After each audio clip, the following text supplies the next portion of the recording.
Hey guys, so what we're going to do today is we're going to be raising a power to a power. So we're going to learn how to simplify expressions that have a power to a power or a power that's raised to a power. So what I want you to do is either take out the packet that's on the Google Classroom or a piece of paper to take notes. It's pretty quick because you have all the prior knowledge you need. We're just taking it up a notch today. So just remember to follow step by step as we go through all the examples. So here are the three together examples. I'm going to have you try three on your own and check your answers. There's lots of other examples to practice if you want. I'm going to provide an answer key, but I will only give you another video that shows you the other three examples. Okay, so here we go. So when you look at an example like this, example number one, or y to the fourth power, what I notice is this little 4 is telling this base to repeat itself 4 times. So what I like to do is I just always like to expand my base using my exponents. Now, next year in 8th grade, you're going to learn a little trick. I don't want to go into that trick right now. So just using our laws of multiplying, when we multiply our coefficients, we keep our base and add our exponents. Now we have all of the same variable.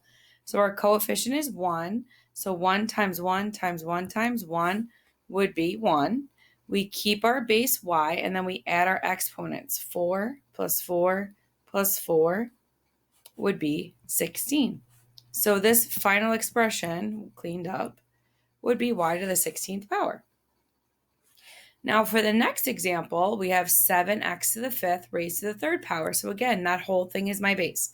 And it's telling me to repeat itself 3 times. So I'm going to write 7x to the 5th times 7, x to the 5th times 7, x to the 5th. And I'm going to follow my laws for multiplying. Multiply my coefficients. So I'm going to do 7 times 7 times 7, which would be 343. So you could take your calculator and use it, or you could just do 7 to the 3rd power. That's really what it is, which is 343. You keep your base of x, and then you add your exponents. 5 plus 5 plus 5, which would be 15. So your final answer would be 343x to the 15th power. So pause the video, make sure you get this down. And then the last one we have is negative 3x y to the 4th squared. So again, that squared sign is telling my base to repeat itself 2 times. So I have negative 3x y to the 4th times negative 3x y to the 4th. So I take my negative 3 and multiply it by negative 3, and I get positive 9. I look at my x's. Now this is where you have to match up your variables. I'm only looking at the x's. So I keep my base of x, and now those have little exponents of 1. I add my exponents, so 1 plus 1 is 2. And then I look at my y's.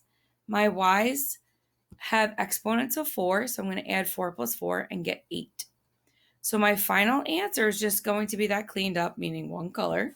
I'm going to write 9x to the 2nd, y to the 8th. So that's all power to a power is. It's just a fancy way of expressing multiplying monomials, but we just do it, we just expand it out. Now, like I said, next year you're going to learn a shortcut. I don't want to get into that now. All right, so message me if you have any questions.